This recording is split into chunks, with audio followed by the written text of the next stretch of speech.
Okay. Hello, welcome to the Tabletop Sports Network, the home of all your best tabletop sports. So close. That'll do. That'll do. And dice rolling procedures. We are back. My name's Rob, and I'm joined by my very bestest friend, Mr. Nathan Prescott. Hello, good day. Hello, good day to everyone. And now we are here at the Sheffield Slaughter 2024, round 2 of their Age of Sigmar event, the world's oldest Age of Sigmar fantasy event. Nathan, how do you feel about it? Oh, it's great. It's a proper quirky event, isn't it? Quirky is the correct phrase. Yeah. It's there are no ways to describe this. The only real thing you can ever do is go and watch the TV show Phoenix Nights, and it's a Warhammer event. That's what it is. It's got a box. It does. It does. It's got a stage. There's some thick Sheffieldian accents. It's some a fantastic big curtain. Some dodgy-looking ceiling tiles. It's great. So we're at a match play event, 2,000 points, Age of Sigmar, 5 rounds. This is round 2. Yes. It's round 2. We had an exciting round 1. Obviously, we saw a whole bunch of really good games. But however, round 2, we got some real fun to show you.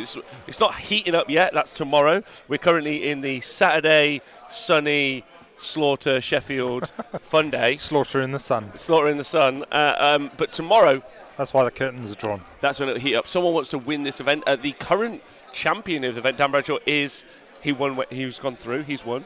But we also have heard Luke Morton, the S tier player, is out there. S for subpar. So S for subpar. Now, one of the interesting things, one of the reasons we got Nathan on as a commentator, is the person to consistently beat both Dan Bradshaw and Luke Morton is you.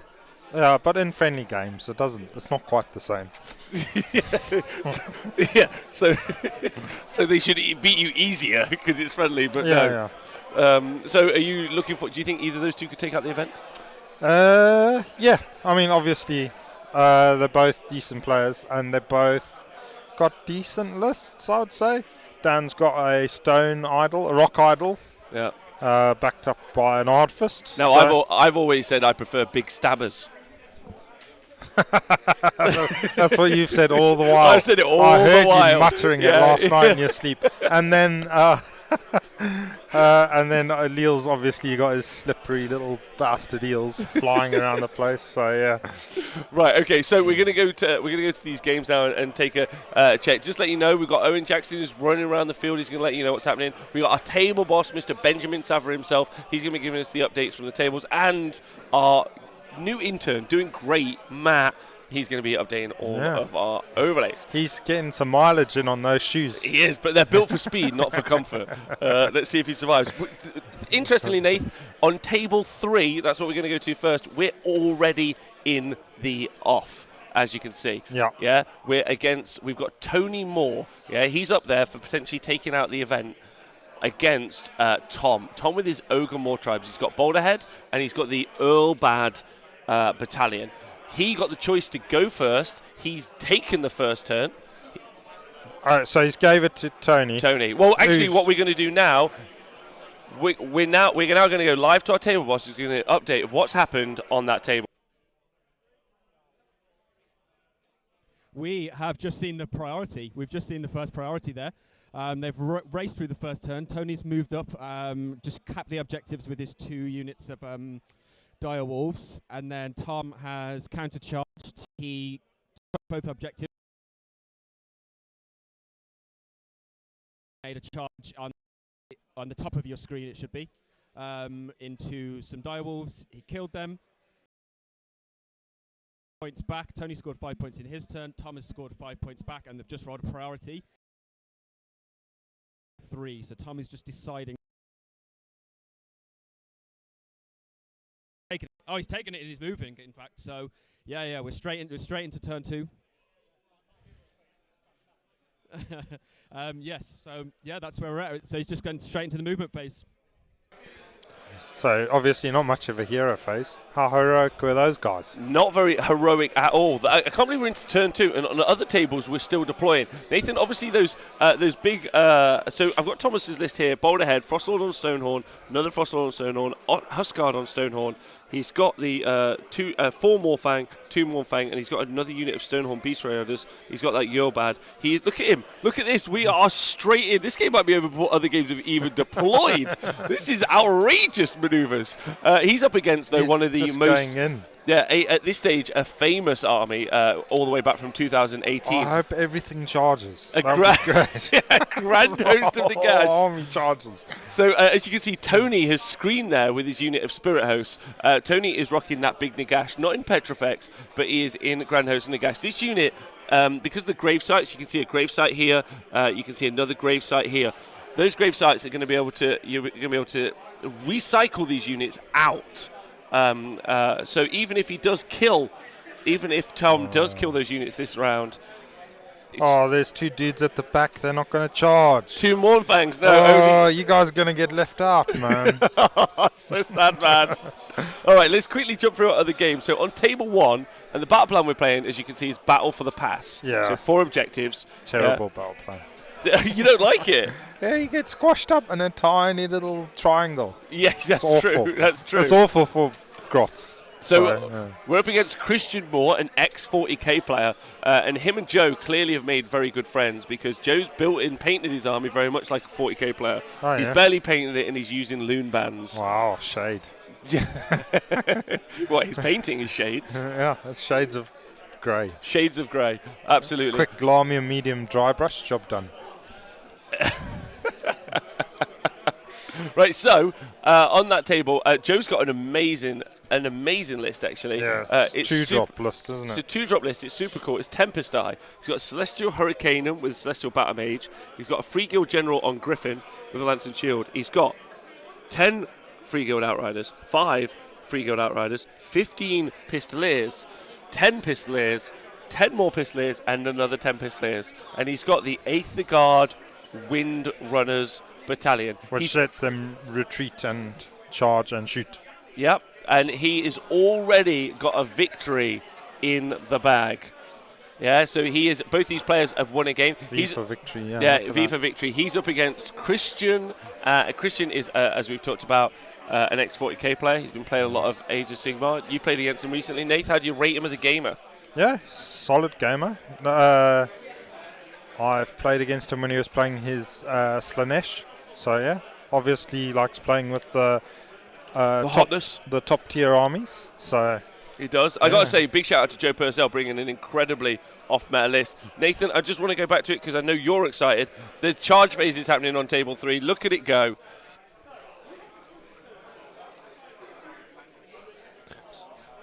So he charged backwards. So the first Stonehorn rolled a 3, which meant that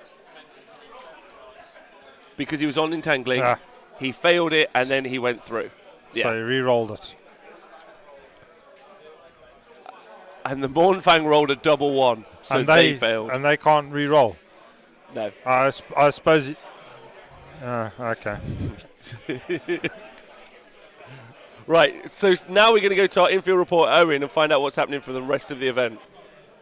Cheers, Rob. Cheers, Nathan. So, yeah, I've had a little look around, as I like to do. Obviously, we're still just, I don't know, maybe 20 minutes into the round, so some people have finished in deployment. Some of the faster deploys and faster armies are into their first turn. But, yeah, having a look around. Few stories. I mean, looking at the clubs, there's really good representation on the upper tables for 3 clubs, really, that I pick out. I mean, there's a lot of people in there, a lot of players in their club shirts, so I can pick them out. So Scribes have got several on the top tables, NWA, and then we've actually got 3 Just Play members all close together on the top table. So and obviously there's some Slayers on those upper tables as well. So good mix of clubs there. Looking at some matches that I'm going to be looking out for. So obviously we had him on the stream in the last game. JJ's Tempest Eye.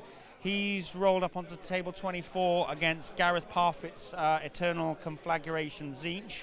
So they're going to just stand and shoot at each other for a bit, I'm sure. Right down on the bottom table, I've found 2 fellow Scribes in the Civil War Tuggy, after getting beaten by JP in the last round, he's taking his Blessed Son's Nurgle force against his clubmate Reese West. So there's a bit of bragging rights there for the wooden spoon, I think. So yeah, Reese's Iron Jaws against Tuggy's Nurgle. And then moving up through, one that I'm really going to keep an eye on is Speckles. After scraping through the last round with his Mortis Praetorians, he's rolled into Nick Thompson with a really interesting Living City list. So that's one to watch. And then we've got Azinchoff, Mark Wildman, who we saw, has rolled into Nigel's, I think it's Nigel Bartlett, Nigel Barham, sorry. Nigel Barham's Eternal Conflagration versus Host Duplicitus. Table 6, JP, fresh from beating Tuggy, has rolled into the current UK Master, Dan Bradshaw. So we've got Petrifex versus a Big War. And then we've got Alex Bruce's KO. He's playing Zilfin, and he's now playing against another OBR player in Liam Jordan. And then finally on table 1 behind me, he can't believe he's there, but Lee Bromley's brought his Blood Gullet Ogres and a big old tub full of shots. And yeah, he's facing off against what I call him Mr. Dressing Gown in Tom Bell. So yeah, it's Lee's Blood Gullet versus Tom's Big War. And with that, we're going to go back to the stream. Cheers.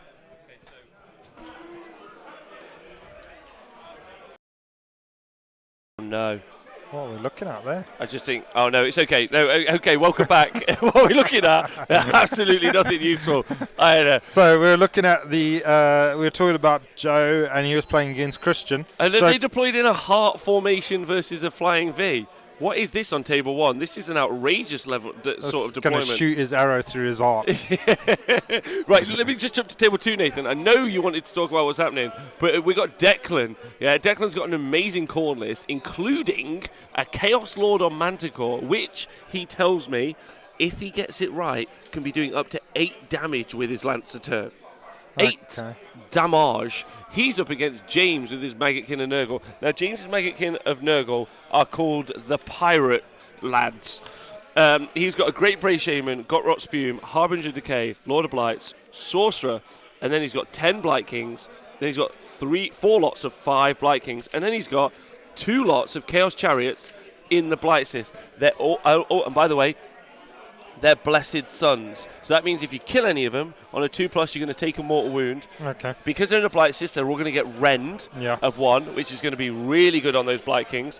They're going to be super solid. However, Declan is going to be looking to hit him with all of the units he's got. He's got a Chaos War Shrine. He's got 15... Warriors. No, Chosen. Chosen of Khorne. Chaos Warriors who have ascended of Khorne. So they're on the tabletop. They're going to be in play. There are also 3 Varangard that you can see at the top here. Yeah, and as you can see, Declan has been given the choice to go first. He's taken the turn, and here he is going forward. Yeah, he was given the turn by the Splightsist, obviously. I did say that, sorry. You're right. And then he's activated. So at the front of that army, as you can see, those 2 chariots, the Blight Kings, the big block of Blight Kings here. How do you think this game's going to go, Nath? So, well, obviously, Battle for the Pass, you start off quite far away from each other.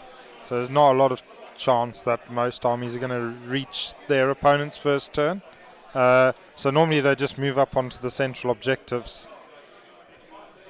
And then you normally see the counter, like we saw on the Stonehorns, the counter. So if you get the chance to give or take the turn, they normally give the turn to their opponent, let them move into the center onto the objectives, and then you charge into them and try and take the objectives back and hope that you do enough damage on the charge or in your activations that you have neutered their army, and then you've got a chance of a double turn where you can do some more kicking them in those soft places, and then well, look at the speed of that turn. It's all over. Declan's done his first turn, straight into James's turn, and he's not messing about. It looks like we've had almost no spells done in the hero phase. So there's that sorcerer who's got the availability. However, jumping back quickly to game 3. Yes.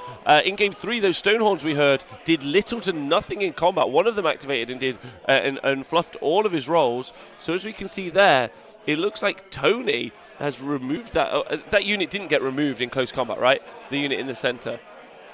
No. So depleted. Still there. There's still one more activation. We're still in the activation there. But then the priority roll, we're in. Sorry. Well, this is still Tom's turn. So Tony will have a turn after this. But he's definitely swamped the central objectives with those fellas.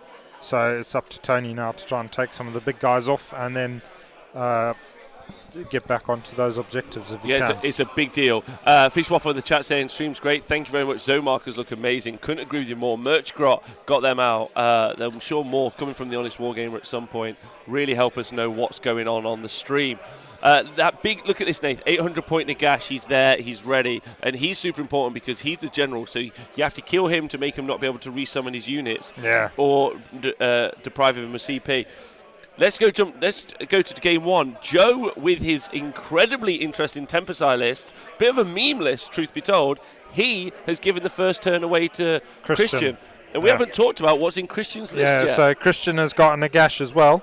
So he's got the Petrifex, Ossiarch, Bonereapers. And so he's got Nagash, he's got a Bone Shaper, a Liege Cavalos, who the Liege is actually the general. And then you've got a Mortek Shield Corps with a 30 and 2 10s of Mortek Guard, backed up by a Soul Stealer Carrion.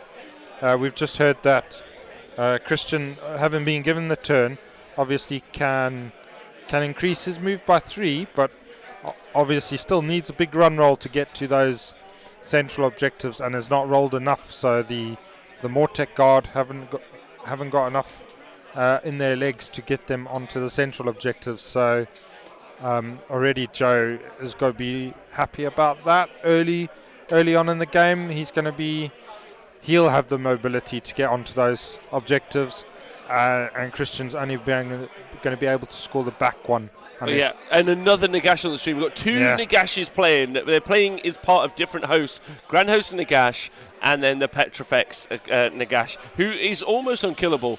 If he manages to get up protection of Nagash, going to give him a 5+ DPR, which he can teleport after if he fails any, but is still alive. So we're now going over to table 2. We're hearing about the priority. Both players moved up aggressively. Nurgle versus Khorne. But no actual engagement yet. There's a priority roll. It goes to Nurgle. Nurgle get the double turn. We need to find out if he's going to get it or not. Yeah, I don't think he's going to give it, right? Surely he's going to engage. Well, he's moved up to take advantage of it. So he's just deciding right now that's what he's going to do. He's taking it. Yeah, he's going to take that. So we've got 5 Blight Kings here that can go and engage. Yeah, they're going to try and get stuck in, aren't they? They are. Nathan, it's all about this unit here. No, that's the War Shrine. So this War Shrine's important. He's benefiting this terrifying block of 15 chosen. Yeah. But here, the Chaos Lord on Manticore. We talked about him having the big damage, getting some impact hits coming from the chariots. Could be a big swing. Take him out early. That could be that. Yes. But then you're going to get ground back by those chosen, aren't they? Because they've not presented themselves as a target really. They've just gone into the center. So if you charge them, it means you're not charging into an objective. So sometimes they'll just get ignored. Whereas that Manticore, he's in quite a vulnerable position because he can get charged, but also give up the objective. So you're doubling down on the goodness if you go into him. Double down on that goodness. Everyone wants to do that. These Blight Kings are going to come into play, I think. What are those 3 things? There's a lot of activations as well. And so I think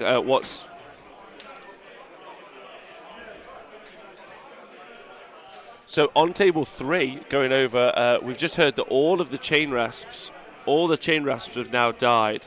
Yeah, so that was this long line. So that was here. still that first round, the round of combat in the second turn, the first round of combat. So finally they've fought all their fights, the good fights. They fought the good fights. And all the chain rasps are dead. The problem is, though, is because of this... Oh, so there's one Frost Lord still to fight, but he's only fighting the Direwolves right here. However, as you can see, because of the defensive deployment that Tony's gone for, he doesn't really have access to lots of his grave sites, or most of his grave sites have already been flooded by like heavily woolly, evil monsters of destruction. Not Nathan, you're going to be happy about that. Cuddly. Very cuddly, so cuddly, the most cuddliest. Yeah. Who are you rooting for in this game, Nath? Tony, likely to win the event. He's one of the big names on the field, could take the event out. Yeah. Well, obviously I'm going to root for the destruction player. So, go on. Big fellas on big cows. Big fellas on big cows. Go for it. Take those little ghosty boys off. So, okay. I mean, that's a huge hit, isn't it, at the beginning? It is, but then what's really still to this day one of the reasons that those Legion and the Nagash armies did so well is the ability for one CP to bring back whole units, and he's only talking chain rafts as well, and that's not including what's going to happen in the heal phase, in the hero phase for Tony. Tony's going to be rolling those grave sites. He's also going to be rolling for Nagash and bringing back summonable units, which is going to be all of those ghosts that you can see on the board. Let's see who you guys are rooting for. Going over to table 1, we're waiting to see if Joe is going to make a move. It's a very pretty board. Our Fantastic Mills board. That's the board we're on. We've heard he might be slow playing it, but we're not sure if that's the case. He's wearing an Honest Wargamer hoodie, so he wouldn't do that. The truth is, he's got a lot of shots, and those Petrifex are not going to be able to reroll those saves. But look at that Nagash, Nath. He is the threat that you can't ignore. Yeah, but I mean, if Joe comes in, there's a good chance he could clear out that unit of Mawtribes because they're not getting any of the reroll saves, because all of the damage really from the shooty boys on their horses is going to be in the shooting phase, obviously, and also in the charge phase. Yep. Because the Pistoliers get to shoot once they've charged. So so shoot again. That's a lot, but he's obviously got this backline unit that can hit as well. Yeah, and obviously Nagash is no slouch. This is very cool. Reminds me of Joe's 27 Skyfire list back in the day. It very much plays that way as well. Just moves forward, does everything, then loses. Okay, over to game 2.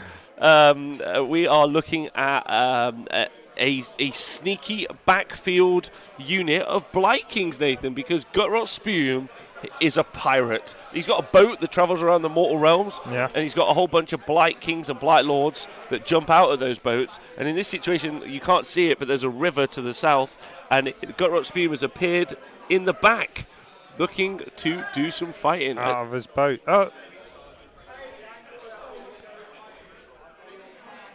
So he's made the charge into this unit on the unit there, but then on the backfield, Gutrot Spume also got in as well, and then in the charge phase here, this unit of Blight Kings have got into the Manticore. But didn't put the 2 chariots. I thought he was going to put the chariots. I was excited for the chariots. I want some impact hits. That's what I want this weekend. That's my weekend. I want armies with impact hits, although we have just seen Ogres play twice. So. And then we see at the top another unit of Blight Kings going into the Varangard. Varangard up there. 3 Varangard have gone into as well. So there's going to be a lot of activations happening in this turn. There's going to be this unit, then that unit. Honestly, I don't know where to activate, Nathan. I think Gutrot Spume is fine at the top. Yeah. But he's got to be into that Lord on Manticore. That's got to be the issue. But the Varangard... The Varangard you'd think would do quite a significant amount of damage to those 5 Blight Kings. Yeah, honestly, like I maybe wouldn't have charged. Maybe the Manticore's damage only when it charges, that it gets all the bonuses. Yeah, so it gets a lot of bonuses on the charge into the Manticore. If now you've charged it, maybe you can tank it a bit. So maybe go into the Vanguard, but I don't know. He's obviously rolling his dice for something, so... Let's see what gets taken off. Decides. We've got some roll. So those are all the wound rolls. That looks like a big handful there. So got loads of saves. Well, we just need to find out which unit is activating at the moment. It's into the Manticore.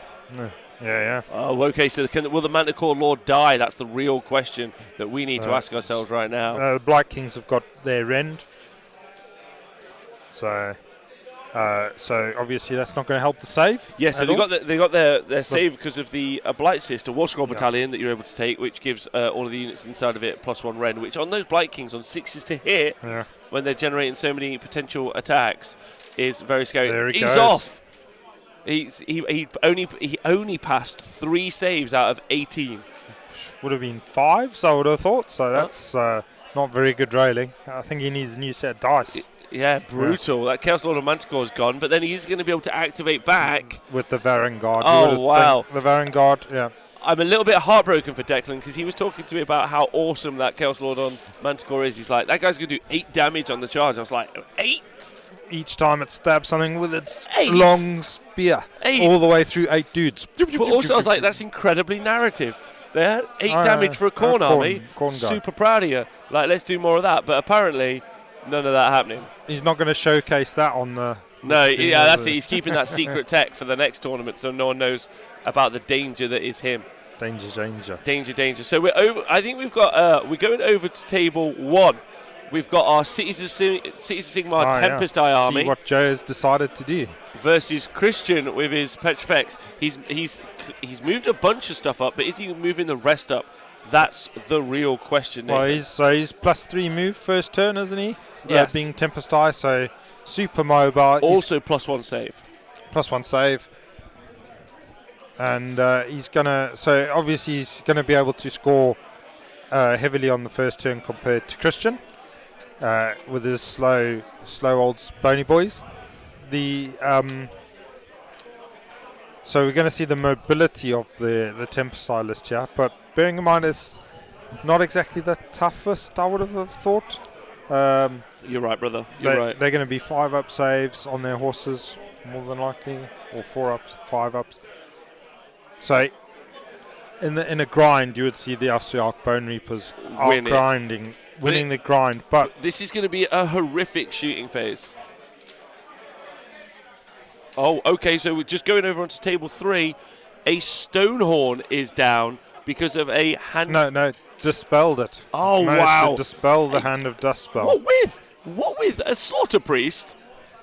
So we've just seen a Hand of Dust attempted to be cast by Nagash. Nagash has got +3 to cast. He's the God of Death, and he has 9 books that help him cast magic. And he got dispelled. And he got I didn't even know there were any wizards. There is. In the bone in the Ogor Mawtribes army. Yeah.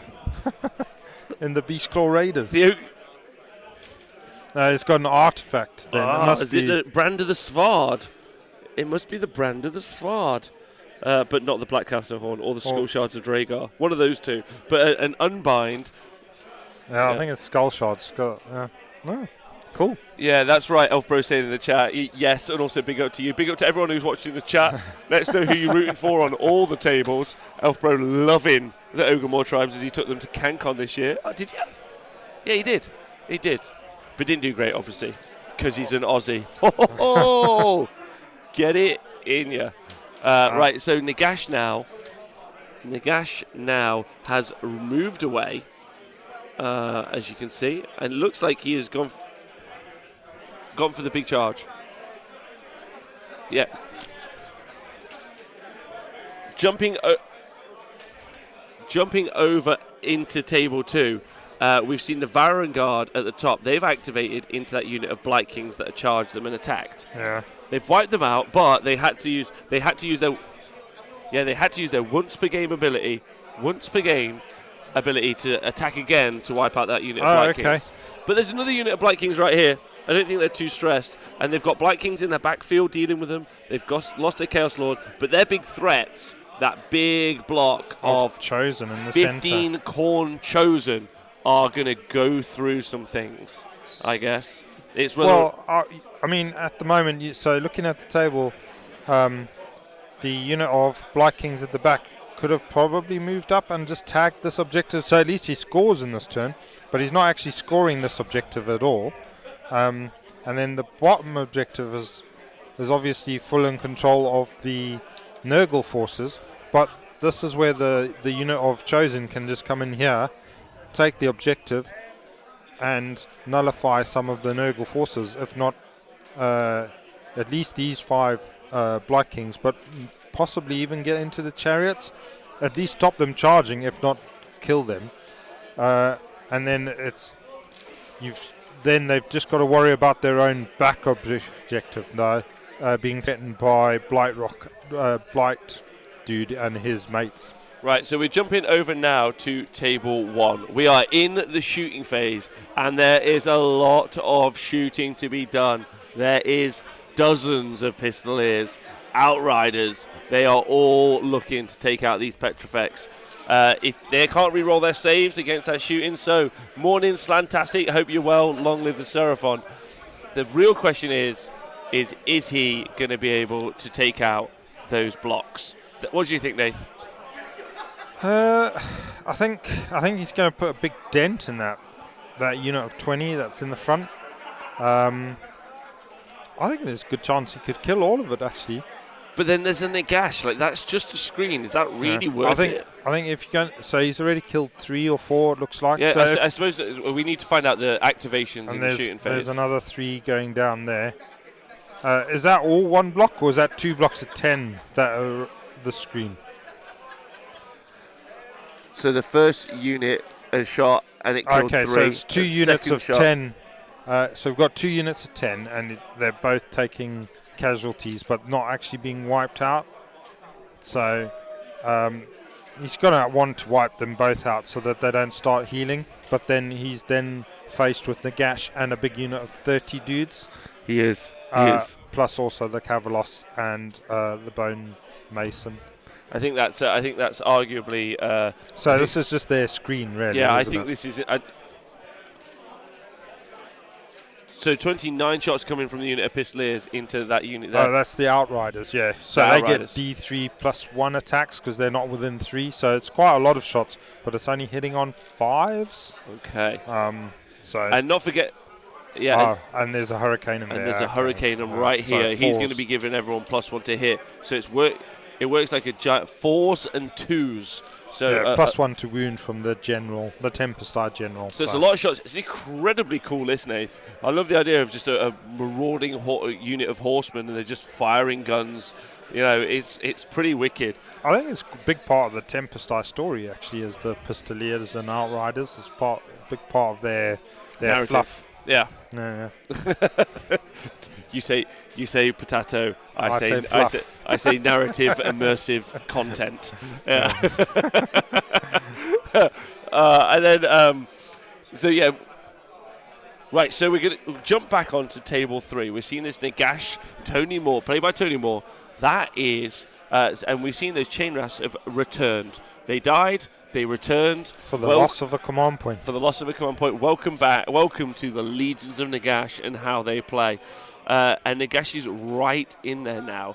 And at this point, the Stonehorns have committed to wherever they're going to be. Yeah. Basically, they're not going to get those impact hits, so they're not going to be able to do stuff with that. They are like locked in to that sort of combat. Does that make sense? Yeah. So yeah, exactly. But they've locked in their opponents outside of the zones on the objectives, I think.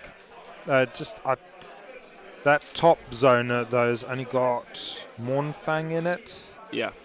And then so now so all these bodies are going to score. So these objectives, this one here, if he's on the objective, that's going to be 20 wounds on this objective, or 20 models on that objective. Yeah. So you would say the bottom objective is still being held. This back one's obviously being held. And then it's just what happens up there. It looks like Nagash is going to try and kill that unit of 4 Mournfang. Which is the right decision, because their output back versus Nagash is not going to be good. And then those Stonehorns can just be chewed up by ghosts and dogs for the rest of the game, really, as long as they put those bodies on the objective, and leaves Nagash to go through the Mournfang and then go into the back objective, go take the back. But those Stonehorns, are super survivable, but they also have a huge volume of output, so they could go through those ghosts.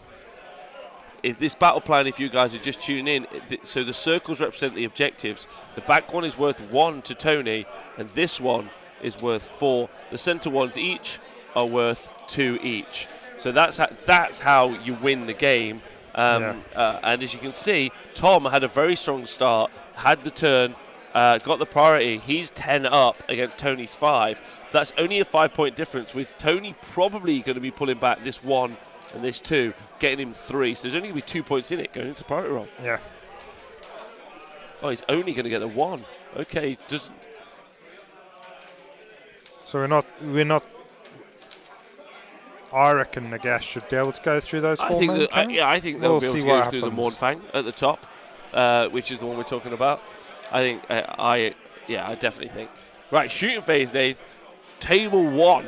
The big real question is it over? Oh, yeah, there's one skilly over there and 3 down here, two down there. The worst part is that this unit of 2, they're immune to battle shock. Oh, yeah. So they're not going to run away. Nagash is going to put potentially, he's going to put 6. Oh, and we're going into the priority on table. Here we go, priority on table 2. It's a big deal. Joe's rolled a 3. Christian's rolled a 1. Christian is genuinely gutted. Genuinely gutted at that one. He fell on the floor. Yeah, that is outrageous. He got knocked over by a 3. Oh, no. Oh, no. So, yeah, that's... So Joe's so obviously got to take that. Are we going to see Nagash die to all this shooting? We need to find out if protection of Nagash is on Nagash. That's going to be very important in the shooting phase, because if that spell did go off, that's going to change the shape of the game. Nathan, you know how protection of Nagash works? Yeah. You just teleport away. Do you want to tell people how? So basically, he'll get an extra after damage save.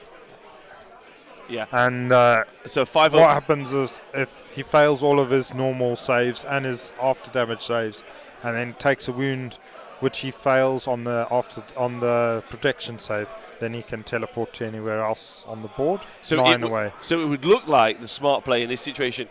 Is to kill Nagash, but the smart play would be kill all the rest of the skeletons. Kill all of the... They're not even skeletons, Nath. They're automata brought to life, made of bone. Skeletons. No, a man who isn't a skeleton but is brought to life by the power of bones is... the wonderful Owen Jackson is going to be telling us what's happening in the rest of Sheffield Slaughter. Cheers, Rob. Cheers, Nath. Yeah, I've had a little look around. I know it's early in the round, but...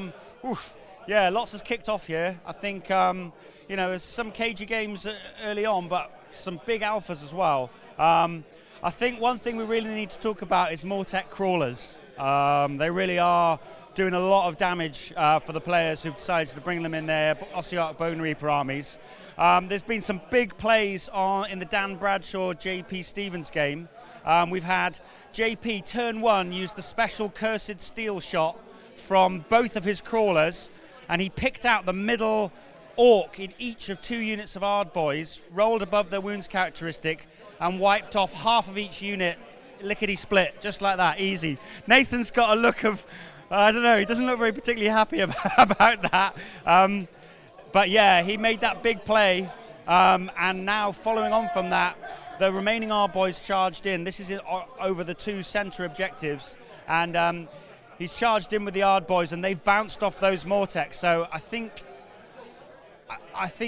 Dan's now lost 20 Ardboys on turn 1. 20 Ardboys down. So Dan's not his usual bouncy chipper self. I think JP's in the ascendancy there.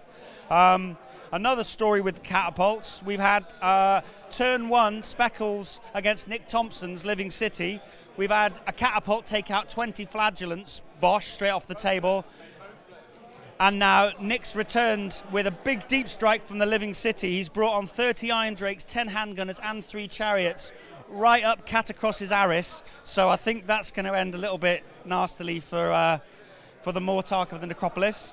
Another catapult story. Alex Bruce, he's seen what they can do and he's killed 1 turn 1. So one of Liam Jordan's OBR catapults has gone down. But yeah, catapults doing so much damage in the start of these games.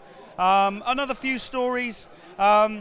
We've got Andy Hughes against Nigel Bartlett. Andy on turn 1 tunneled up his 20 Hearthguards and ploughed into the front line of the Ogres, and he's got really good board control there.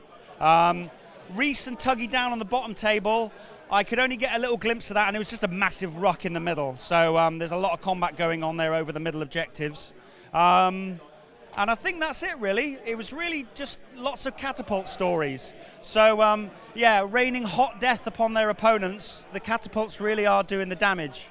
And I think with that, I'm going to go and have a little wander, and I'm going to pass back to Rob and Nath if you're ready for me. Yep, I'm getting the thumbs up. Back to the stream. Cheers, guys. Thank you very much, Owen. Welcome back to the Sheffield Slaughter 2020. Joining us for Game 3, we've got Tony Moore with his Grand Host Nagash versus Tom with his Ogor Mawtribes. We're in the bottom of turn 2, which means Tony has gone second. He now is activating in a very elongated combat phase. In combat are two Frost Lords on Stonehorn, a Huskard on Stonehorn, and another Stonehorn at the top here. So there is a huge amount of units currently involved in the combat, as you can see there, Nathan. And we've learned that the bottom Stonehorn has taken this Stonehorn has taken 10 damage so far. We're still waiting, just under Tony's head. Nagash, the God of Death himself, still hasn't activated into the Mournfang, fighting over these objectives. So that unit of Ghosty Boys in the middle, he's used Van Hales on them, so they've been able to pile in and attack twice. So that's going to hurt those Stonehorns a lot, because it's just weight of dice, isn't it, into those Stonehorns, and that's what's going to drag them down probably over the next turn or so. It'd be interesting to see how Nagash fares against those for Mournfang. I'm interested to see whether he'll one-shot them. I think it'd be interesting. I think he'll take them out. Yeah. Nagash has got some really solid damage, especially with Alcad Khazar, his sword. I think that's his name, but I'm going to have to double check that. Alakanash. Yeah, Alakanash. Is that what it's called? Okay. Ben Khazar. All right, so let me just jump over to Game 2, where we saw there has been a lot of combat as well. Both Games 2 and 3, they've got a lot of parity and similarity. We've had some huge activations, but as you can see, in the Khorne turn, look what's gone in. The War Shrine has apparently gone to go and fight Gutrut Spume over in the far left-hand corner. The Chaos Chosen of Khorne have gone into these Blight Kings here, which has been good. And the Varangard have gone into the top. So even though Nurgle got the turn and they made that aggressive play, Declan is hitting back in what can only be described as a ferocious counterpunch. Yeah, I mean, so he lost the Manticore guy, but I think the countercharge that he had lined up is going to be pretty telling. So yeah, we're also in the Gutrut one shot in the. Were those warriors that he was fighting against? No, he's just some marauders at the Marauders, back. Yeah. So and there's also they're blood warriors. Reavers. Yeah, Reavers, and there's another unit of Reavers that were here, and those Blight Kings. So that back threatened here by these units. However, the progression of the Khorne force looking to punch through here, the Varangard definitely can. They've got the midfield. Can they push to the back? Yeah, well, there's a big unit of Blight Kings at the back, though, isn't there? There's 10. There's 10. That's that big unit of 10, and I think there's a hero there, a couple of heroes. So, a fairly tanky blob, you'd say, keeping his home objective. But the Khorne are definitely going to control the centre of the board for now. Although he's left them 2 chariots free. I would have tried to tag them because they can charge in and do their impact hits. Especially into those Chosen. Those Chosen are really good. They've got 4 up save. They've got great output, but every time you lose one, you're losing a very significant pip of damage, and that's not what you want to do. You want to try and keep as much up and alive as possible. And actually, with the Blight Kings at the back here threatening the back objective, I still think it's pretty much in the balance, this game. I don't think at the moment there's nobody really in ascendancy. I think the next priority role is going to be really big. But apart from those Blight Kings at the back have gone, Nate. Look at those Varangard. Those Varangard have currently just gone through 10 Blight Kings without taking any damage in return. Well, I mean, they should. I think they explode because they're Blessed Sons. So those Blight Kings are Blessed Sons. Yeah. But yeah, we've had that.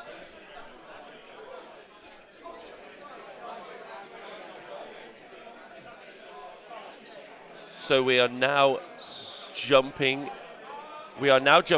Over to table 1. Joe has got some real decisions to make because he's got this one Mortek here that's blocking him being able to just go in a straight line, shoot, charge, shoot, and go through. So he's still in the movement phase, making those very precise decisions. He can't be aiming to shoot Nagash. That's the wrong decision. Because if he does, Nagash can just teleport over here and then start threatening these back objectives, which is not what he wants. Yeah, you want to clear the bodies because it's the bodies that are going to be claiming objectives. At the end of the day, Nagash will only be able to claim one objective if he's on his own. So, kill those 20 more tech, and then you're only playing against 3 models, and you've got still plenty of models. Sure, you might not kill 2 of those models. I would have thought the Liege is quite tanky as well, but by the time he's just got to kill the Mortek. Yeah, that's it. So if you kill the Mortek, then it just makes you, makes the city's player so much easier to score points and get that far ahead. Doesn't matter what Nagash does. Doesn't what? It's honestly, fantastic guy saying to Zango Jack in the chat. Welcome to everyone who's watching live, by the way. Yeah, we're playing Battle for the Pass. That's where those objectives are. It's very, very close. The lists have only just come in, so we don't have the opportunity.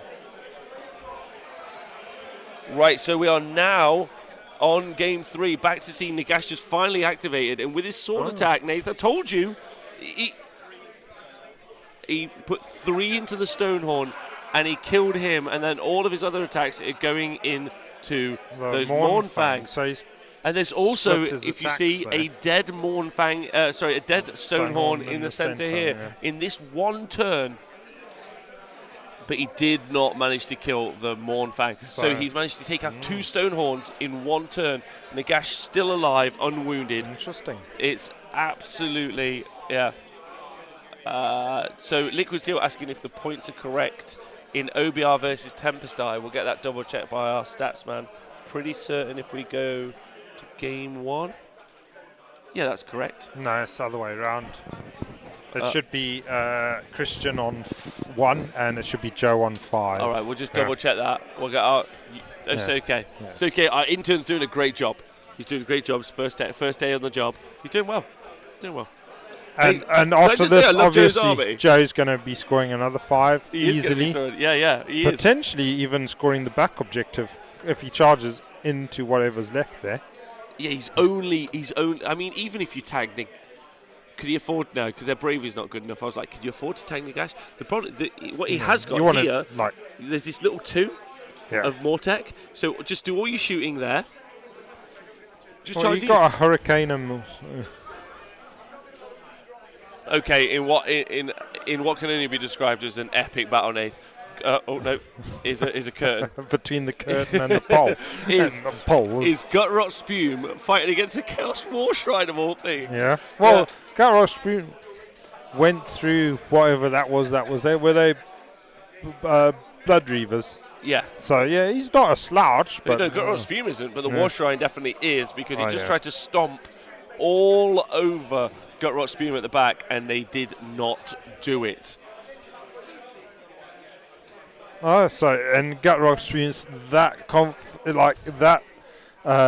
unawed by the War Shrine. He's killed him. He's killed him, take out the Slaughter Priest instead. He's piled around. Which is a good idea. Those Slaughter Priests are worth their points, aren't they? They're so good. 100 points of pure win. Yeah. So they've gone in, they've killed the Slaughter Priest that's available here. Piling in works that you pile in 3 inches towards the closest model. Because this was the closest model, he's still unable to move around it. And then all you can do is you can attack anything within range of your weapon profile. If we go back to game 3, that's why Nagashu's here. He was activating his 3-inch weapons here into the Stonehorn, but his 1-inch weapons forward into the units he's closest to. Nathan has done me a crop of several games that we played in our past with the ranges of weapons. So 3-inch, 2-inch weapons are really strong, and they really change the shape of the game. So you've got to really zone them out, both on the tabletop and in your head. Yeah. Having 3-inch weapons is great. That's what those Manglesquigs had, them balls and chains. They do. So Donaldino asking how the last round finished up. Both of our Ogor Mawtribes players won their last game. And also Zinch won against Age of Sigmar in a nail-biting finish. Yeah. They're very good. Young JJ almost able to take out the victory. And out on the floor, I think we've seen quite a few victories for your normal armies. But I did hear of an Ogre Mawtribes army beating a change host out on the floors. So that was interesting. That is interesting. So, right, going over onto game 2. The Chosen. We've been banging on about them. They are now activating into the Blight Kings. Into 5 Blight Kings. Look how many dice he's rolling. Yeah. And they're obviously going to be a decent, probably 3s and 3s. They're going to be fairly skillful fellas, aren't they? Yeah, very, very skillful. Fantastic being really nice in the chat. I'm loving 3 games. It's all the best parts of the games all the time. Makes the coverage so exciting. I know it's a big effort. Good. I'm glad you enjoyed it. That's why we've developed it as a system. It almost completely works. It's like 85% of the way there. Anyway. Right, so this combat's going to keep going. You're going to see all of these Blight Kings die, and that's not an easy feat. Blight Kings have got 4 wounds each with a 4-up save. That is a lot, and they're also Blessed Sons. So when they die, they're going to be doing mortal wounds back. They're genuinely tanky, but in this situation, they're not going to survive. Not against Chaos Chosen. Yeah. Nath, in game 1 though. What's Joe gonna do in the shooting phase? That's what we need to find out from our table boss. I imagine he's electing. So the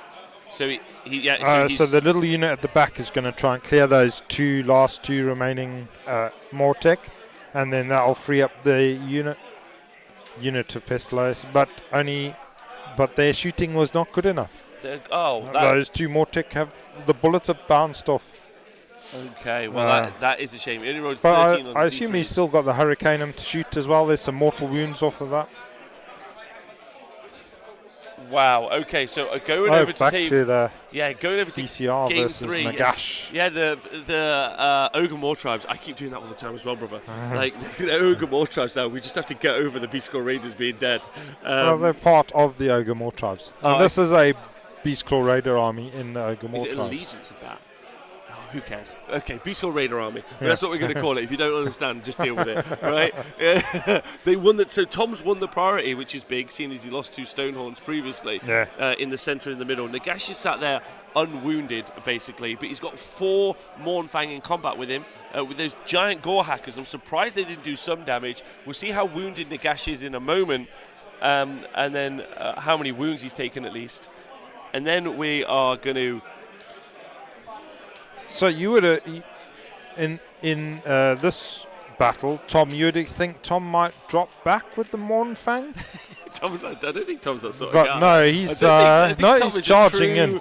He's just going forwards. He's like, I'm running away from the Neverwinter, which is over there, so I am going in this direction, and I'm not going backwards. He's like actually, Tom reminds me of someone who does a lot of parkour. He's just like always forward, constant momentum. Yeah, just don't stop me now.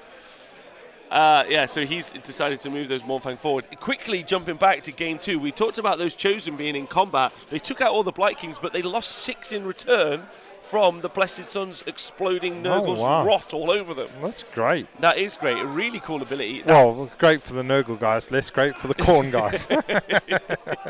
I mean, as long as some blood was spilt, Khorne will be like over the moon. Well, it was less blood, more coronavirus or something. Yeah, exactly. That'll teach you for hitting sick dudes. It will do. Yeah. The other...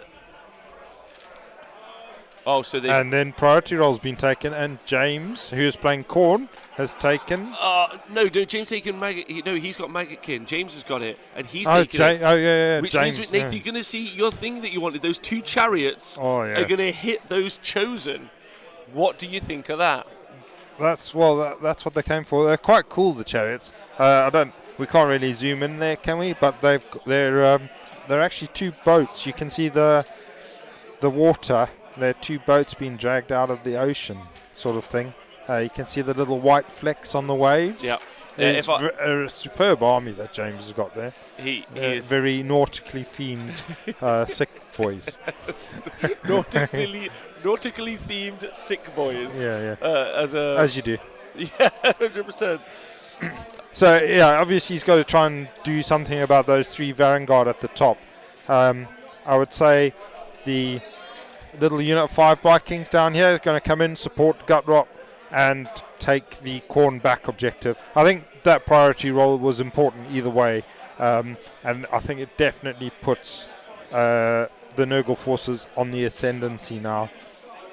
Sure, they've still got to worry about the unit of Varangard that are up here, but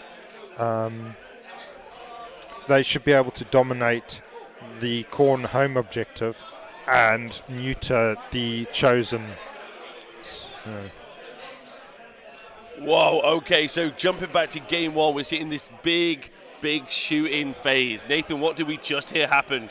So instead of going for the big unit of Mortek, he's gone for the support hero, the Bone Shaper, which heals up the Mortek, and he's put 8 shots into him, which I think the 34 shots with 8 wounds, 6 failed saves, and then the 6 up 3 of his ignores. death saves. 3 of his death saves. So right here, the Bone Shaper, he's got 8 saves. So basically 8 damage went through. He had to save 3, and he did. And now he's alive. That Bone Shaper, 34 shots gone into him, and he's there with 1 wound remaining. That would have been really big. Now, not forgetting, when this unit charges in here, it's going to get to shoot again. When this unit charges, it's going to get to shoot again. It basically has 2 shooting phases. It gets there goes the charge. Here's the charge. If it goes in, you're going to see even more shooting. Made it. Wow. Okay, so this is going to be a charge in, even more shots. Charging. And he rolled a 10. He rolled really big. It's a long-looking charge, isn't it? That's got to be at least 9-10 inches. So this is genuinely an exciting list. I love the great. way. I wonder if the Griffin's going to go in as well. I love the way it crashes as a wave. Great question from LLV in the chat. Are the lists available? We've literally just had them sent from our amazing infield reporter, Tom, who's been slowly cultivating the lists, which I'm sure will be stolen and put on some website soon. I'll put them in the chat in a moment for you guys. Nathan, how do you think that the... Well, so we've got a big charge down at the, at the top there with those Pistoliers going in, and they're obviously going to shoot on the charge, and then you've got another charge coming in on the other side, and we're going to see them charge in and shoot. So I think he's hoping to do most of the damage to the 20 Mortek Guard in this charge phase, really. And charge and shoot and pin them in place. Yeah, so going to pin them back on that back objective, but also hopefully do enough damage to neuter that block so that it becomes not so much of an imposing force. The 20 Mortek are pretty scary. Very scary, especially in Petrifex as well, because with the ability, with that Petrifex, if they've got a Mortek involved or a character nearby, they're going to get +1 Rend, 2 attacks each. The Liege Cavalos at the back is going to give them an extra attack. Battle line units with 3 attacks each, 3s, 4s, Rend 2, doing 1 damage is bonkers good. Like very, very strong. Ultimate scariness, right? So here come the on the charge shots, and then I assume we're going to see the other unit do the similar thing. The ones with the little orange bar in front of them. But yeah, you can see a great big handful of dice going down there, and yeah. So at this rate, Joe's going to score heavily again. You don't see Christian scoring much more than 3, maybe, if he gets lucky with Nagash. A lot going forward. So yeah, and in this game, a lot of people complimenting Joe's hair, saying it's very thick and lustrous. Couldn't agree with you more. Right now, jumping over to game 2. In this game, so we've seen this Nurgle force. Nathan, we've seen them. There we go. The chariots did their thing. The chariots have gone forward. They've impacted into those Chosen. Looks like they've taken out even more. However, look at these Varangard. There's 3 Varangard still threatening those. Are they Nurglings on the back objective? I think so. Yeah, because where did the unit of 10 Blight Kings go? They've just moved forward into the centre. They have moved into the centre. I feel like they 100% should have gone after those. So the lists that you guys can see there are in the chat. That's who's playing. James Williams, by the way, big fan of James, one of the WS10 guys, really nice fella. So Declan, new man in the community, but smiling and having a great from time. the Imps club. Yeah, super nice dude. So big fan of him. So James, it does look like James virtually giving up his back objective, but concentrating on. It doesn't look like. Wonder if these guys have charged yet, or if they're still so there's a unit of charged. 5 We're Vikings still in the charge at the back phase. near the. Yeah, Table Boss will let us know what phase we're in a moment. And then we'll jump over. However, in game 3, just to catch you guys up, we're seeing Ogor Mawtribes play against Grand Host So Nagash. there's one Mornfang left there. It looks like Nagash and a couple of Ghosty boys have piled in, so he's lost that top objective. At the bottom here, we've got another Stonehorn and 2 Mornfang fighting against a load of. Looks like they're just the Grimghast Reapers now. So in this turn, we put.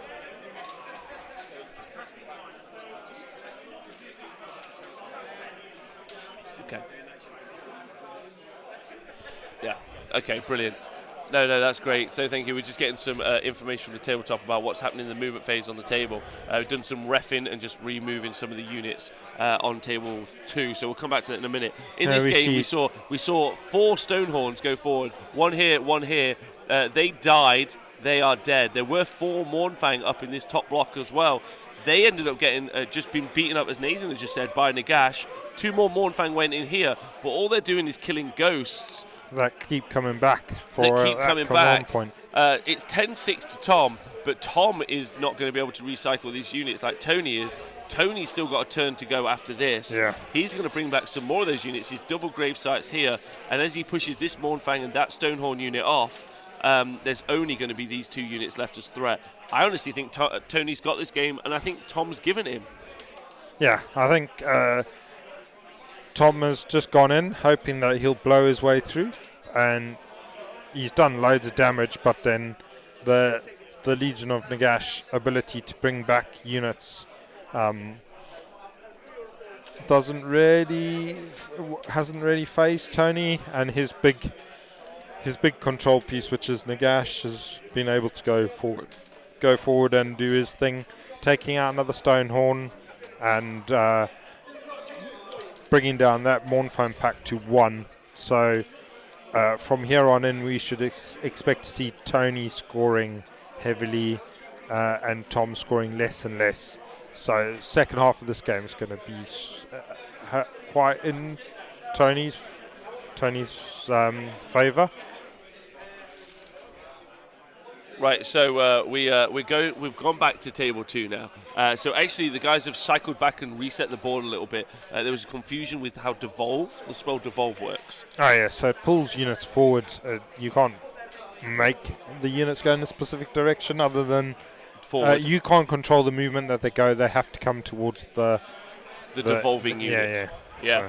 So great referee in there from our table boss, Benjamin Sava, but as we know, he's one of the few men in the world who can even beat Zeech, so I'm sure he knows his way around some rules and some movement. There's I can't stop seeing Lee Bromley. It's just making me smile so much. So the big unit of Blight Kings went up and have engaged the Varangard. So that's a great big combat there. Oh yeah, that is a big combat. Let's quickly go back to table 1. Nathan, look, they got in. This unit here, combat's now over.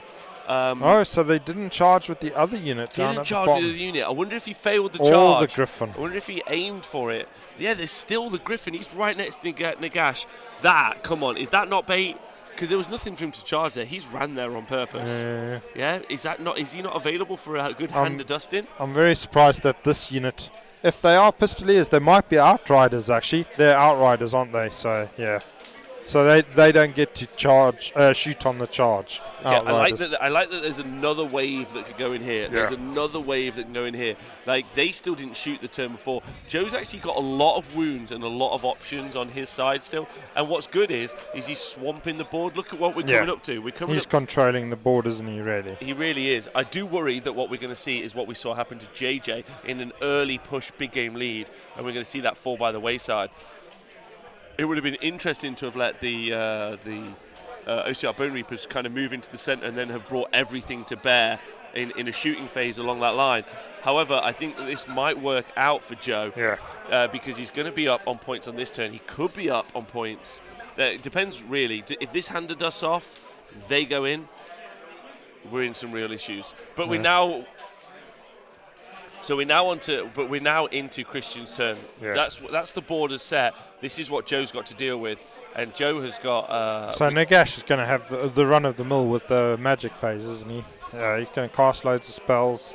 Yeah. If you guys want to see the lists, by the way, for table 3, they are currently in the chat, so you can see what the Grand Host and Nagash list is as well. So that's all of the lists available now in the chat, and then we'll get them updated in a simpler system in the future. Our pleasure, Fenris Tabletop.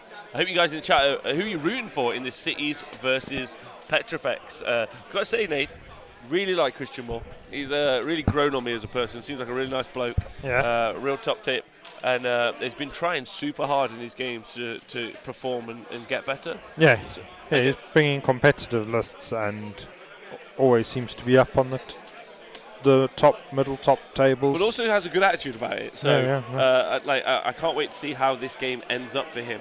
Jumping back to table 2, keep doing that curtain. I'll get it out. Don't worry. Jumping back to table 2, you can see that there's that combat up here.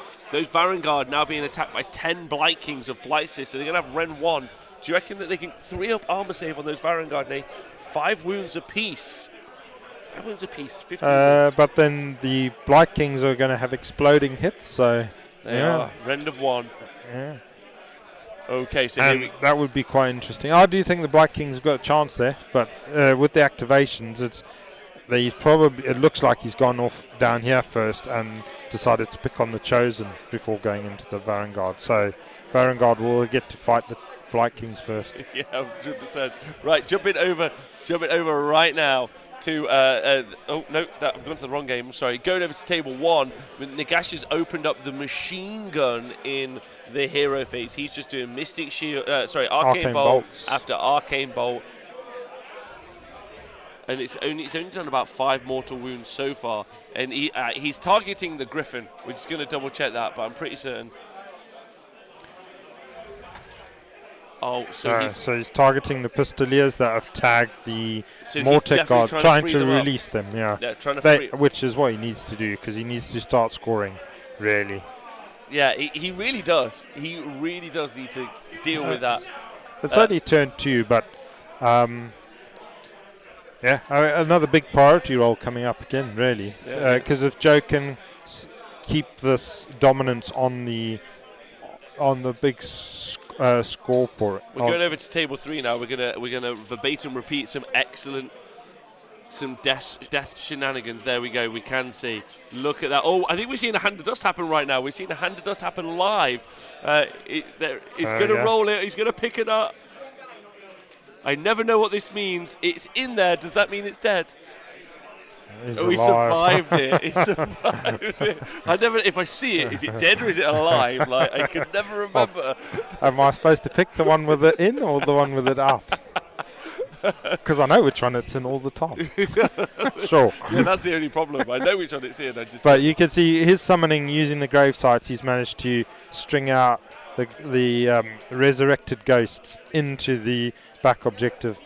But I think from this point forwards, Tony's going to be scoring big points, and Tom is being left with 4 models now. Yeah. No, he's still got another Stonehorn up there, but they're all locked in combat with and ghosts. and they're just not going to be scoring. Well, he's still controlling He's this. controlling the bottom one for the moment until now. Nagash goes over there, and then he's going to deal with it.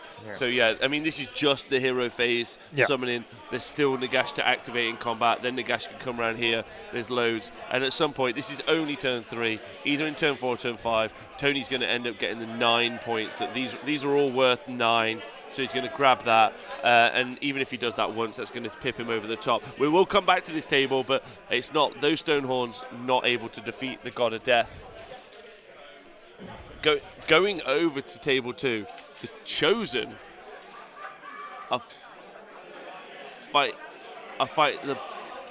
Kings have decided not to pile in, so that they keep the objective. So right here. With the Blight Kings looking to attack them, they've elected not to pile in so that they can hold on to the objective. Because then there's still 4 of them there, so they're hoping that they pass their battle shock. I assume they're still within range of that hero, so that they can auto pass, because they will have taken a few casualties in that. So the Blight Kings came in, they attacked, they took a bunch of these out. Oh, they're still within range. That's the banner that's there, so the Blood Secretor banner. Oh, but he's just lost 2 more. Oh no, Battle Shock. The banner doesn't give you Battle Shock anymore. Used to, but it doesn't now. Yeah. So that objective is to James. James looks like he's in the bag. And the Varangard Blight King fight at the top. Is there 1 Varangard down? Oh, are they down to... Yeah, so it's 2 Varangard left fighting off. Obviously, they've taken out a few Blight Kings as well, so... Well, so some genuinely exciting games. I love the back and forth on this table. I liked the Stonehorns crashing into a wall of death and then being battered aside. I wonder how many times Nagash has done that tale. And I enjoy whatever the hell is happening on table 1. But right now, I need to know whatever the hell is happening in the rest of the tournament. And I couldn't think of a finer man to tell us than the wonderful Mr. Owen Jackson, who's going to tell us right now. Thanks, Rob. Well, there's one massive story that's just happened. The UK Master has just got knocked out, turn 3 priority, and he conceded. Those hits that came in from those catapults just devastated his army. I think he had 4 characters and a rogue idol, and practically the whole of the Bonereapers army was left on the board. So, Dan decided to concede there and then. He knew he couldn't win, and so JP has won. Another massive story on the first turn, Speckles lost Catacross. Rob's looking at me. Speckles lost Catacross on turn 1. Shot off the board by 30 Iron Drakes. All the ones that I described that were deep striking in. 30 Drakes, 10 handgunners, 3 chariots. Killed Catacross, 2 a wound, dead, turn 1. Thank you very much. Rob's loving that, and I hope you all are at home. Speckles, he's not very happy about that. Looking around, everything else is a little bit tighter. Mark Wildman's putting Archaon into all of Nigel Barham's Flamers, so he's gone aggressive with him on turn 2 and killed a lot there. I think Mark's Ascendant there, and in that Tzeentch Mirror, I think his Duplicitous Host is going to knock out the Eternal Conflagration. JJ, I checked in with him. That looks like a really interesting game. The Pinks and the Flamers exerted good board control early, but JJ's had a really good counterpunch, and then now Gareth's countered that with 10 Pinks. Change Host teleported in behind. So there seems to be a lot of to and fro there, and I think that one's going to go the distance. Other than that, another tight game that we've been keeping an eye on is Alex Bruce with his KO against Liam Jordan's Bonereapers. Liam's got a slight advantage there, it seems, but Alex is confident that if he can get the double, he can start wiping off those Mortec, clear out the movement from the Liege, and he feels he can still sneak a win there. So, and finally, all the way down on the bottom table, Tuggy. He's doing great. He's rubbing his hands together with glee. The Maw Crusher's dead. Reese is running out of troops. He's done a cheeky hand of Gork in behind, but I think Tuggy's going to grind him out there. So with that, I'm going to hand back to the boys in the booth, Nathan and Rob, who is going to bring you all the action from the top 3 tables. Thank you very much. Welcome back. This is me, Rob. This is Nathan Prescott. Listen, Nathan, can you believe it? Yeah, we just heard about Speckles losing Catacross on turn 1. That's all I'm here for. That's all I'm living. Every other game. Right, Just to follow Speckles around. going back to game 3, some massive. Table 1, some massive news. There was a Griffin right here. So we saw a Tempest Eye. Well, we're seeing a Tempest Eye played by Joe, Age of Sigmar, against an Ossiarch Bonereapers army with Petrifex Elite. What we saw in the first turn was that Ossiarchs deployed kind of in a very nice, friendly way here. Then the Age of Sigmar moved forward, shot and killed this line here, went more aggressive, and where we pretty much saw the state of play as it is now, where we've ended up with these here and the Stonehorn here. Not Stonehorn, so sorry. The Griffin. Yeah. However, it's then been murdered in the combat phase. The Liege Cavalos got the big charge off into the Outriders at the bottom. To tag those guys there. It's still out of range, but there's mortal wounds coming in from here. Priority roll is going to be priority huge. roll, very important again. But Joe's tactic of pinning him back has worked for this turn, but that is only turn 2. So Joe, Christian will score another point there, so it's going to be 10-2. But there's still 3 turns to score lots of points, so you don't want to have gone too hard too early if it means that you can't stop him scoring those big 9-pointers at the end, the latter parts of the game. And you're either going to have to take Nagash out, or I think you're going to have to take everything else out. A bit like we saw in the Archon game. We're going to have to. Can't hear you. Okay, so we're going over to table 2.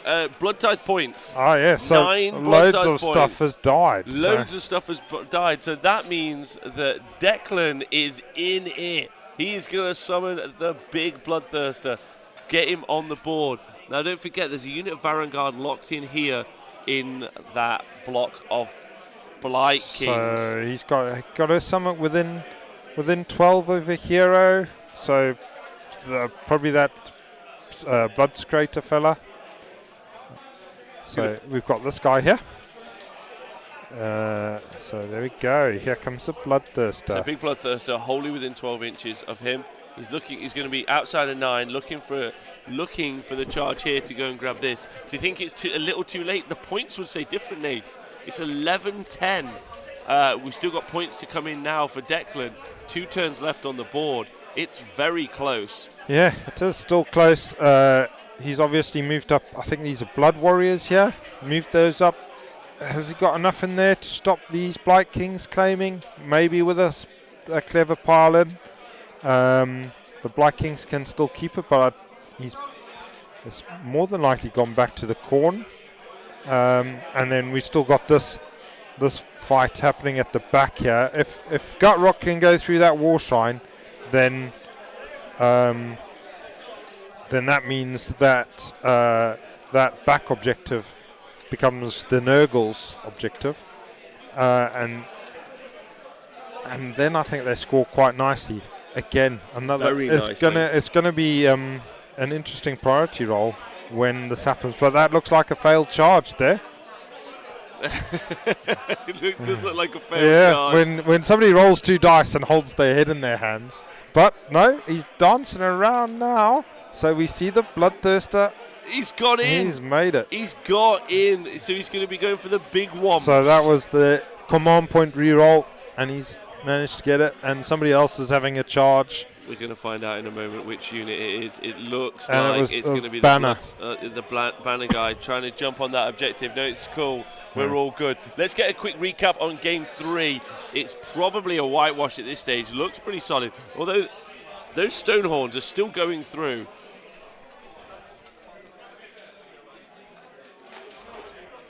So the Stonehorn at the bottom of the screen is only taking 4 wounds, but Tony's had to pile in to lock him into combat. Yeah. So he can't run off because he's locked in. So he can't run off and go and grab that back objective there. Yeah. So that's really solid, and that's going to do some good work. So locked him in. He's grabbed that 4 points from the back. Yeah. That's big. Here comes. I think we're going to see. It doesn't look like Nagash Was Nagash stuck in combat with Nagash us? still. Nagash was, Mournfang or something, was it? Nagash was locked in combat with those Mournfang. Yeah. So he's just killed that. So we've still got another Mournfang and the Stonehorn in the center bottom. And then we've got the other Stonehorn up at the top, locked in place by some chain rasps. Yes, yeah. By those chain rasps. So again, it looks very much like it's going Tony's way. The only real threats now, there'll be no movement. There'll be no movement for a while. Everything here is locked in. But priority though for turn 4. Tom gets it double again one. on a double one. That table only rolls double one priorities. Looks like it. That's crazy. Yeah. Table 3 is the danger zone for double one priorities. Well, I think that at least makes the game potentially last a little bit longer. I think if Tony had got that turn, he would have. It would be over. It would I guess be so. all over. It's 13 all. Yeah. So it's very close, but then he's not going to be able to clear these off the back objective. No. So then that's still going to be 4 points.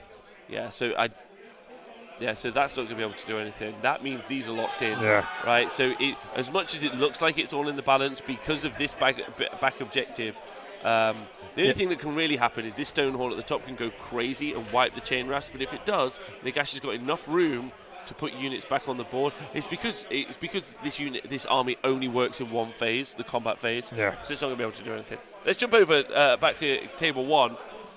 So Tom is taking it to try and see it through, but I'm sure there aren't loads of options. Look at the Liege Cavalos. He's gone in and he has engaged in what can only be described as some mighty combat, and he's wiped out 3 of those 7 of those 10. Yeah, taking them down to the Outriders, but.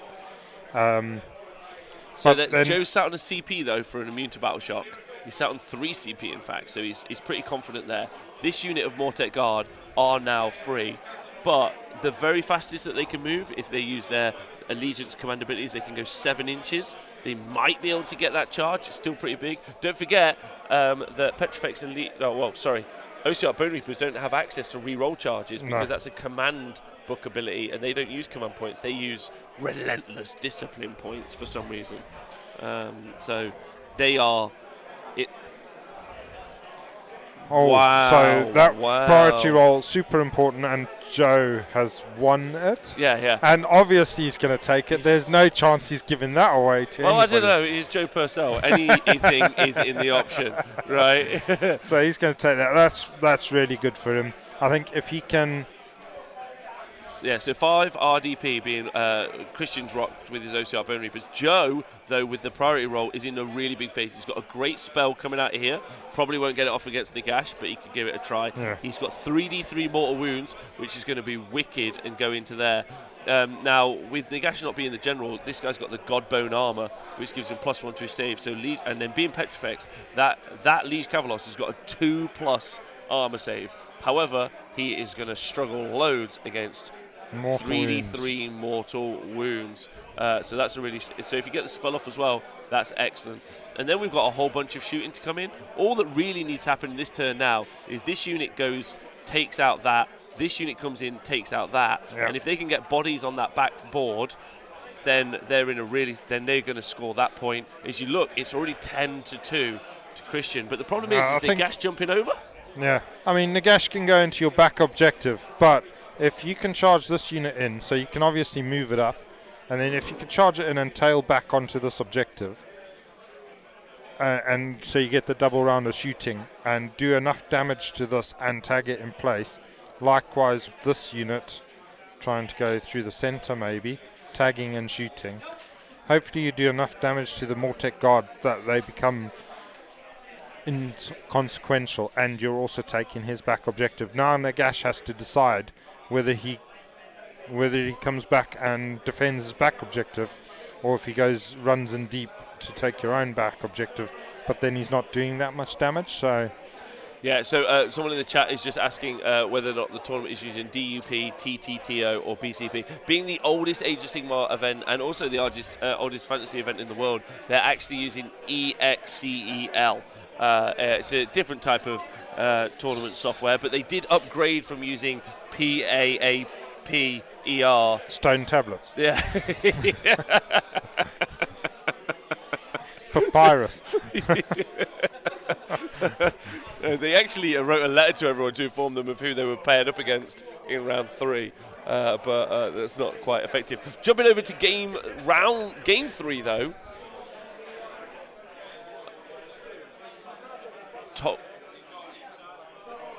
Tom has retreated. He's taken his He's turn using tactics on the now. priority roll. He's then running away from that retreated, Everwinter. and then he's put the 2 Stonehorns, which I never saw coming, on the back objective, giving him 20 bodies on the back objective 40. to score.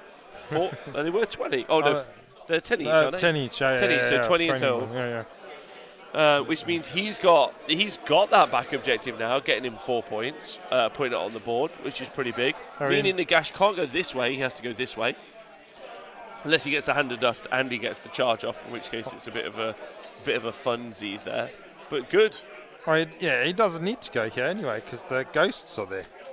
That's true. Uh-huh. That's true. Those ghosts are everywhere. And he there are already more ghosts owns now. this one, so he doesn't need to worry about that one. So it's just go and try and fight 2 Stonehorns. That's all he's got to do. That's Or just even outnumber 2 Stonehorns.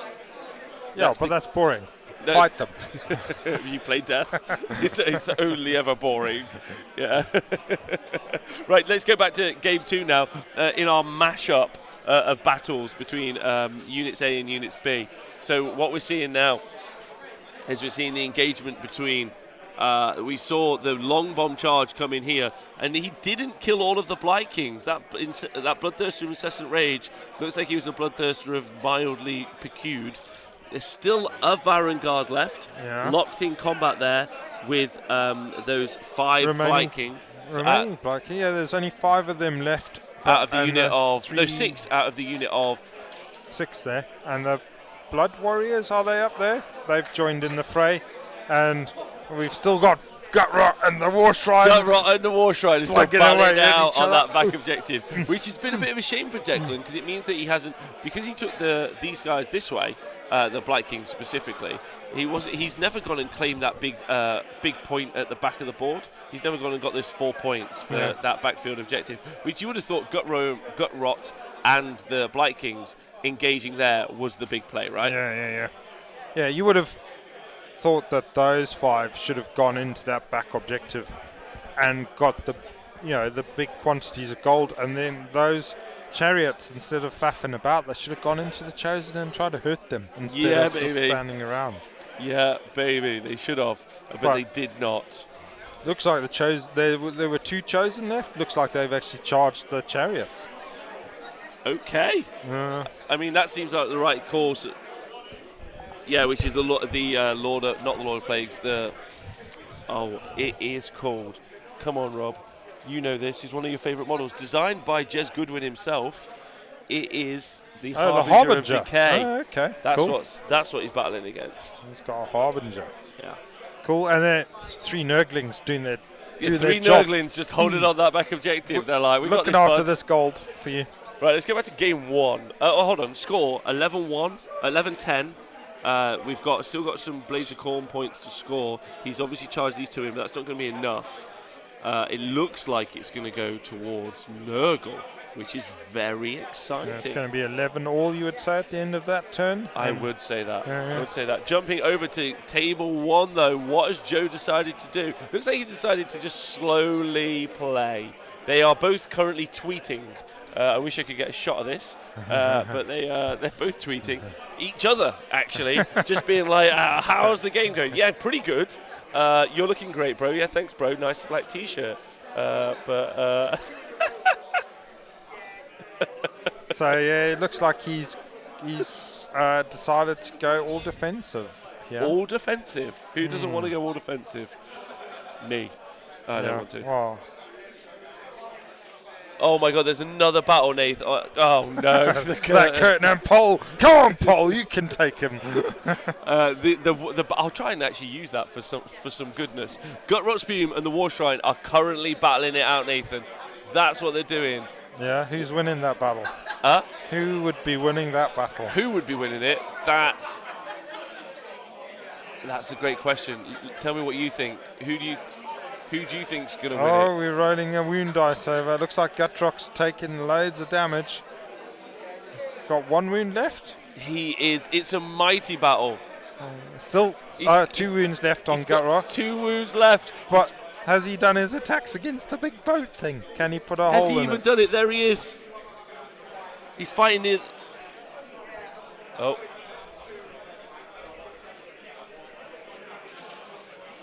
Four left. So Still 1 going. wound left on Gutrock and 4 wounds left on the War Shrine. Wow, this is the battle So of the ages. This is all I care about Next, now. next combat phase will decide this. I just want updates on what Gutrot is doing for the rest of the tournament.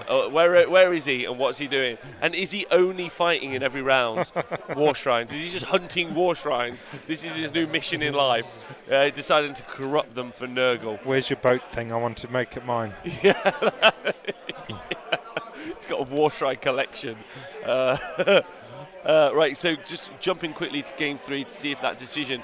Nagash's Nathan, it looks like Nagash is actually elected to go forward, not backwards. Oh, okay. Fair enough. Well, I think you can just outscore them by just putting this amount. So what we're looking at is these Stonehorns ran away in the last turn to go and score this back objective, which is going to get him 4 points. Yeah. However, 2 here for Tony, 2 here for Tony, and another 4 here. That's going to be that's fine if he makes that his. Yeah. But they've swapped sides. Yes. That's what they've done. Well, the Everwinter's here. It is. Yeah. So he's just decided to. There's no way that anything can go there. This is actually a dead pile of stuff. So ignore that. Oh, priority roll. Priority roll on table 2. James win it means that Gutrock gets a chance to swing his axe first. Oh my God! As if that's the most important thing, which it might be. I mean, actually. it's very important to me emotionally. Yeah, Declan's gutted. Look at Declan's face. He's unhappy about it. But it does so mean is there a Black King here? He's got to retreat into there. Come on. Come on, that's the right decision. That's Who's the right this guy? decision, James. Come on. Is that the Bloods Crater? Yeah, I think it is. Yeah. So the Chariot's being locked in combat is quite smart, although this one is not. So this one can do a charge, do some impact hits. I mean, this Bloodthirsters could come over and do some stuff. Yeah, it looks like the Bloodthirster's taken quite a few wounds. Or is that wounds counting up or down, I wonder there? The Bloodthirster taken some wounds. We'll find out some information there. 11 left. Okay, yeah. So he's counting wounds remaining. That's the worst way to do it. I just want everyone to know that. That's how I feel. I don't know how you guys feel, but it's the worst way to do it. Let's jump back to table 1 and see what Joe's finally decided to do. So he has brought that unit that was here, and he has brought them forward, engaged here. They're going to be looking to shoot and charge. This unit though retreated, so he's elected to give up the space, and instead of going aggro, do some shooting, go aggro, do some shooting, and engage and take out this block. He's elected to not engage there, let that Mortek unit slowly move up, which I think is going to be a poor decision eventually, and then let Nagash, unless he's going to go for the charge, jump in there and try and pin that unit again. So going into table 3. A double again on that table. Yeah, a double 6 priority roll on table 3.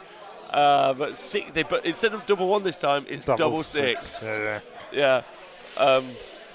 Which means that Tom gets to choose again. But as you can see now, when we get the update, 9 points have gone to Tony in the last round, taking him 22-19. So it's a huge score. So these.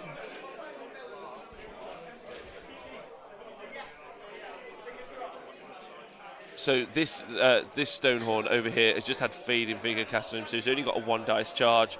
But it doesn't really matter, because no matter what happens, Tony is going to score another 9 points. There's no way. I mean, even if Tom scores 9 points in this turn, it only takes him on 28. Well, he can't. So he's only got 2 units. I know. I was just making it so everyone was aware. So, Tony's got this game in the bag. Yes, he has got it in the bag. Great work by Tony. Really aggro play from Tom. Not sure that was the best play. He definitely he went in all the time, but I know he did you proud. That's definitely how you think it should be played. Yeah, he did it right, even if it turned out wrong. Right, going over onto table 1, where I think he's doing it wrong, which will turn out to be wrong, is Joe. Joe's elected to be very safe. So he's shot at the Liege Cavalos. And now he's charging him to shoot him again. And he's charged him to shoot him again. I'm interested to see what the Hurricaneum shot at, and if it failed to do its mortal wounds. Don't forget, Liege Cavalos has got 7 wounds. So he must have done. There is a dice on there, so he must have done some damage. 2 things have happened on the table. Liege Cavalos has only got 1 wound left. So 1 wound remaining. After the shooting from the Hurricaneum. And the charge, he's charged. So in the charge phase, he's done the single wound that he needed to kill him. But he ignores the first wound in every phase. So only getting 1 wound food was not enough. So he needs to get 2 wounds through in the combat phase for him to kill. Against that 2+ armor save. Yeah, so he's got a command trait where he... And on table 2... Oh, wow. And on table 2, the big news, the Chaos Sorcerer took out the War Shrine, which we were all rooting for. We were all hoping would work. Gutrock's probably going to walk over and twat that Sorcerer, because that was his... That was mine. That was my trophy. That was my trophy. Give it back. Yeah, he was. He's got to. So Gutrock's going to be furious about that. How dare you melt him? Smack him up. Yeah. Well, smack that Sorcerer on the chops. All right, on the chops. Give a slap on the butt. But he's gone and he is out. So that means. Talking about people stealing our prizes, a man who likes to steal our thunder by being a better commentator than we'll ever be is Mr. Owen Jackson. He's going to let us know what's happening in the rest of Sheffield Slaughter 2020. Thanks, Rob. Don't believe a word of that. He's the pro. I'm just stepping in for the weekend. So, yes, here we go. We're in round 2, as you know, and we're getting close to some results coming in, and some tight games still underway. So, results in, we've had wins for 2 Just Play players in, as I talked about earlier, JP Stevens, also James Tinsdale. Gabe Huddleston won with his Big War on table 3. That was against an Ogre's player, I believe, in Matt Robertson. But unfortunately, for me anyway, one of my Team Wales players, Alex Bruce, he got knocked out by Liam Jordan. It was really tight. But I think getting the double from 2 to 3 did it for Alex, and Liam got the win there. The Mortek guard just proved to be too resilient even for all that KO shooting. Nikos, haven't caught up with him yet, but I've just had a little look at his table, and he's facing off against Tom Roberts with a Khorne Gore-Tide. He was up on the scenario 10-2 when I looked in. Had good board presence, but I think that the counterpunch was going to come back, and there were still a lot of those Khorne models on the board. Andy Hughes and Nigel Bartlett, Andy's Fire Slayers against Nigel's Ogres. They're just playing that through. Andy's got that one, so he was 15-5 up on the scenario when I went over there. Now, somebody that I know Rob did an interview with him in the build-up to Slaughter, and Miles Hewitt, he's already regenerated one of his Hell Pits. He's got Storm Vermin with double Death Frenzy on. He's got another Hell Pit with Death Frenzy on. All the eels are about to come in, and there's going to be some mutual destruction, I think. Everything's just going to blow up. And I've realised that Dan Arnold, who he's playing, is a fellow new member of Team Wales. He's on the Six Nations team. So who I want to win that one is a little bit in the balance now, because I love Miles, but also Dan's obviously a fellow team member. Speckles continues to edge closer to defeat. I think Nick's got that one. With Catacross going down turn 1, the force multiplication's gone. So, yeah, that looks good.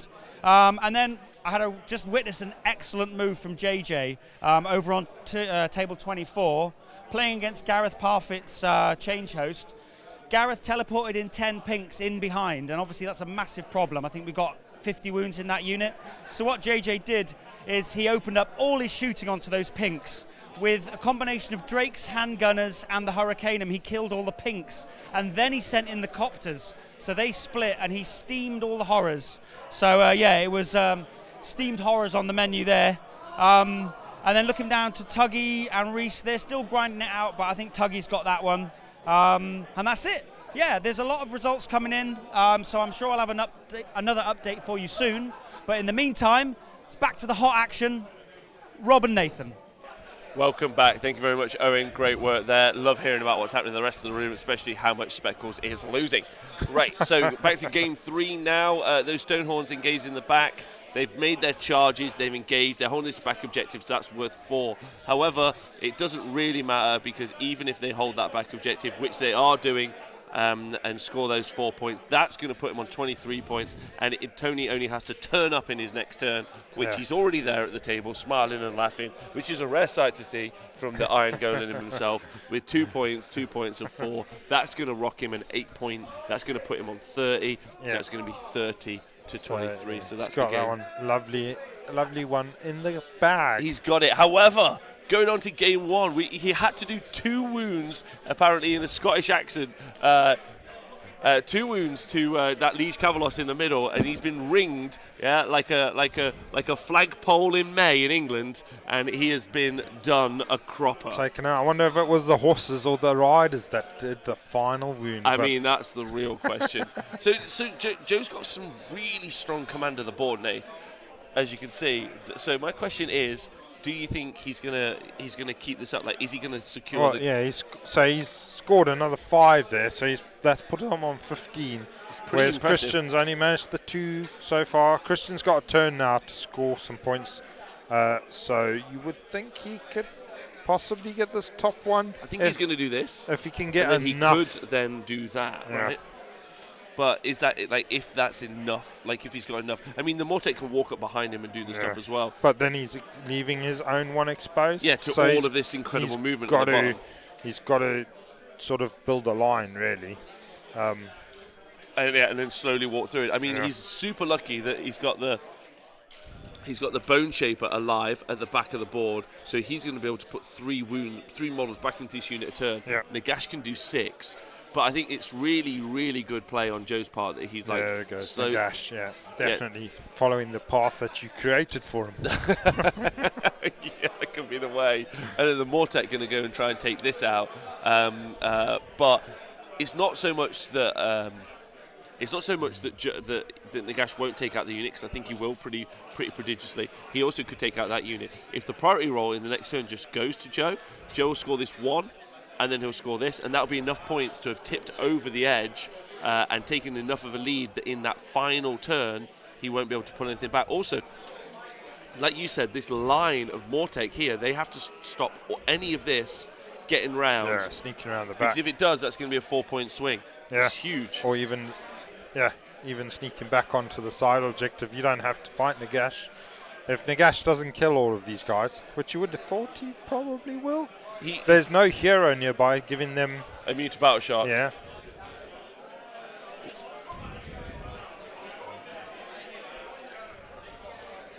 Okay, so jumping over to table 2, as you can see, Gutrot Spume still alive, but the War Shrine is dead. Oh, he's grown a tree where the shrine was. Wow, the feculent Gnarlmaw. So he's got to put a feculent Gnarlmaw where the War Shrine was, just as a mark of disrespect to Nurgle's Khorne's throne. He's like, I see you've got a throne there, but all your Khorne guys are dead. Tree. They're gonna build ourselves a little garden of Nurgle. And there's a handshake just happened on table 3. Game over. There we said 30-23. Pair of great competitors there. Fun game. And really exciting. And look at that. There's almost all of the units that started that game are still alive on the death side. And all of the Stonehorns are basically dead. What do you think of that game? Do you think he was too aggro? Yeah. I mean, the Legion of Death player, they're great at soaking stuff up, aren't they? Or even getting bashed on the head, but coming back to life. So that's what happened. Yes. Got bashed on the head, came back to life, bashed them on the head, took their gold. Going into this tight game in turn 2, loads of trading over these centre objectives in this combat. The Harbinger died here. That was a big swing, but we have seen, as you can see, the Chariot has finally done. The Chariot has charged in. and hit that Chosen, did the mortal wound impact, and the Chosen is gone, the final one. There's all the Chosen gone. He's chosen for death. That's what he's been chosen for. The Varangard has also finally died at the top left-hand objective, so that unit of Blight Kings is now in control up there. So that's a big swing. Controlling at the back. This Bloodthirster that's popped up onto the board. He's got choices now. So there is only this Bloodthirster available now. There's a couple of units here, or a couple of models there, but it looks huge, especially with 2 turns left to go. Yeah. I mean, James has got this turn. He's got 1 turn left to go, but he's definitely going to score 5. Yeah, winning that priority roll definitely meant that he could, put his foot on his throat and push it down. Get them points. Right, so with game 1, so it looks like game 2 and 3 are basically over. Now we're into game 1, and here Nagash has gone in. So currently he's charged in, he's got into combat, and if you look, it's a really clever charge by Christian. He was here, and instead of just going straight, he went on the edge, giving himself as much movement with that charge roll so that he can eventually move over to here. Yeah. So that's obviously his game plan. He's activated, and he's killed 4 so far. Is that it? In all of his combat, he's only killed 4. We're just going to double check from our table boss that it was only 4 horses died. Like, with all of the activations. Wow. So he hasn't even claimed that objective this turn. That's pretty much going to be it. And now he's stuck there. And now he's stuck there. I mean, if he gets the turn roll, he can use all the arcane bolts. Unleash the arcane bolts and probably kill that unit from there. And so if you're 40k players who are learning what that means, all of the smites, basically the same thing. But it does mean he has to stay there to claim that objective. He does. Because it's at the end of the turn. So yes, so he's gonna, but he is not gonna hold that objective. That's not what he's gonna do. Nagash hasn't owned it. There's too many of these. I mean, there is a battle shot test to make. Yeah. And Nagash does make you a little bit. He's quite spooky, the God of Death. So scary, but I don't think it'll be enough to chase them all away. Nope. Which means he's going to hold on to that objective. So again, if Joe just wins that priority roll, he'll hold that just for. So it just means being Christian's only scoring 1 more point again this turn. Wow. Joe keeps scoring the points. I thought. Okay, so so on table 2, very quickly, we've just found out that James has scored all maximum 9 points that turn. Yeah. So he's given him a 9-point swing now. It's very unlikely that Declan's going to be able to pull anything back. He might be able to get this one back, or he might be able to take this one back, get him 2. But then in the next turn, it's just going to be the same story. So very solid. Yeah, this is where James will start running away with all the points, really. Yeah, really, really, really good. So it's this game now. Again, it just seems to be the games on table 1. Yeah, this one's going down to the wire, isn't it? This one is, we're just going to live on table 1 for a bit, hang out, talk about how good Joe Purcell is at making very memey Warhammer lists. It's honestly a fun list now. I've watched it in action, Nath. What do you think? Yeah, I've obviously heard about the Pistoliers list. I think a few people have been playing it, Tom Nordsley, all of those lads.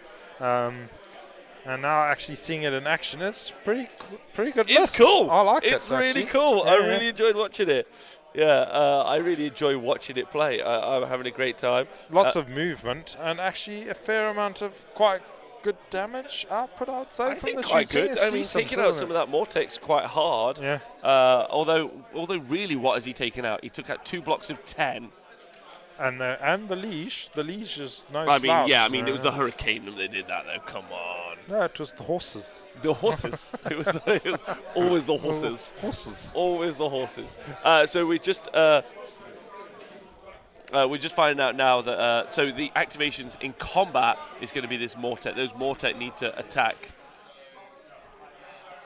Okay, so the Pistoliers in combat killed 2 Mortek. Don't forget they've got a 3-up rerollable save. I guess it's whether or not Christian activated those rerolls. He probably didn't think he had to.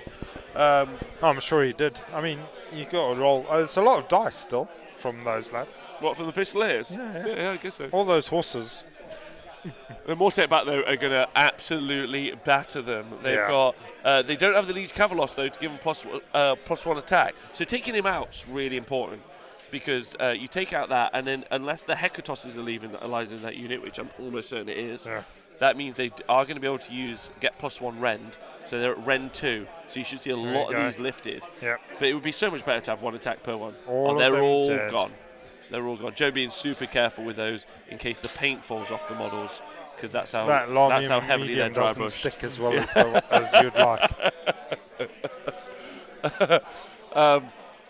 We'll try and get a close up of those horses, because they do look absolutely awful. And it's just worth having a look. There they are. So there you can see a Nagash painted by Christian. Looks quite nice. So we'll just have a little look. There you go. That looks quite nice, right? Yeah. And then it's got there some colours on it. I mean, you guys asked me. I mean, it fits in quite nicely with that dark, fantastic mill scenery. But Nathan, you tell me. What do you reckon on the paint job on these fellas? I can see some blue on that skeleton on the base. But it's a classic thingamajiggy army. Concept army. Concept. It's like concept army. It's lazy dry brushing. Yeah. How dare That's you? what they do. Carefully dry brushing away. Carefully dry brushing. A little bit of a wash here and there, and there we go. But Joe is someone who does not care about our opinions in any way, shape, or form. He's not stressed. There he is, a consummate competitor. Yeah, and in a gorgeous man. There's the handshake. We've just seen the handshake happen. He can't win. Pretty certain that that's what's just happened. We just saw the handshake go to Joe. We'll just get our table boss to let us know. They're made of stone, apparently, says Virulent 28, Nath. Yeah. Stone horseman. Stone horseman. It's fighting narrative. Against bony horseman. Yeah, we're just finding out what's happening on the table. Retain the mould lines to make the dry bush bomb horses live over. Okay, so going into turn 4, Joe won the priority, and therefore it is game. Yeah, because then he scores that many golds. So many golds! Oh my god! That the bony guys are just Welcome after back bones. to the Tabletop Sports Network, the home of tSports. I'm Rob. This is not Rob. I'm it's Nathan. Nathan Prescott. We've been your hosts. 3 really fun games. Yeah. Tom's not shy of just throwing any Stormhins in, just like. That's what they're here for. Like a rocket. They go this way because the winter's that way. Winter's that way. We're going this way, lads. So fun game there. We got to see Tony Moore just like focusing and just taking the game out. Yeah. Cutting it to pieces. Real fun game of Nurgle. Really fun game of Nurgle versus Khorne, where we just got to see them beat each other up, and then Khorne have just taken that game out.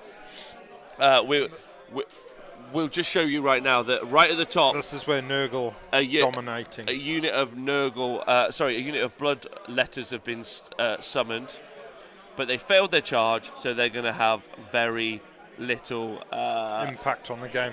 Yeah, Nathan, it's everyone's saying that they're very happy to see you repping our very first corporate sponsor, Bubba Gump Shrimp. Yeah. Which. If Bubba Gump Shrimp would like to send us some shrimp, we wouldn't want it. It's actually 4 times more damaging to the environment than beef, so we're not into it. But we will take some shrimp substitute. Yeah, sure. tuna flakes. Anyway, I'll take the beef. Anyway, instead. the game is over. As you can see, this unit of bloodletters failed the charge, so there's nothing Declan can do. The points are unfortunately going to go to James. And well, not unfortunately, James is a great dude. Declan's also a great dude. So, long story, Nurgle have won that one as well. We've seen Khorne lose twice on table 2. Maybe Khorne just can't handle being on table 2, Nathan. No, they're only there for table 1, really. Should have put them on 1 and then they would have won. That's my problem. That's all down to you. That's my fault. Putting the mockers on them. Table 2. Putting the black mark on them. That's what I'm doing. So a fun round, Sheffield Slaughter 2020. We're going to talk about, start of round 3, we'll talk about some of the stats. There are so many Ogor Mawtribes armies here. Loads of stone horns. Yeah. Stone horns everywhere. We'll talk about that in a bit. Very interesting. Nathan, what's your favourite moment from those 3 games? Twitch chat, what was your favourite moment? Actually, I quite enjoyed seeing Gutrot Spume doing his little ambushing maneuver. Yeah. Yeah, he's pretty cool. Yeah, I like that. yeah, I like the ambush. Yeah. Yeah, that was really fun. I got to tell you, I enjoyed watching Joe's armies play. I think that was honestly like a wicked army. Yeah. And Loads of movement. It's great. And, interesting. It can definitely pick apart a unit. Yeah, focus fire. And then when it finally does get painted, it's going to be beautiful on the tabletop. And in that battalion, you can take 2 gun haulers as well. I mean, I wouldn't, but that's exciting. 2 gun haulers. Woohoo! There's everyone at home now who bought a gun hauler by accident being like, wait, you're telling me I only have to spend £400 on pistoliers and my gun haulers might be okay? All right. Yeah, you could drive rush those, great. Right, okay, well, listen, we're going to turn the stream off now. You guys have been excellent. Don't forget to tune in for round 3. We've got one more round today, so that'll be about in an hour's time. You can find us in the same place. Nathan, thanks for being in the commentary with me. Thank you very much for having me on this place. Big shout out to our table boss, Mr. Benjamin Sava, and also our tech expert and intern, Matt. He's done great work. And our infield report, Mr. Owen Jackson. If you've enjoyed what you've seen, then please share it and let people know. No, it doesn't work. Curtain, you can't see the versus curtain button. Right. So Rod wins that one all the time. So we'll be back soon. In an hour. Thanks very much. Thanks for tuning in to the Tabletop Sports Network. We'll see you soon and have a great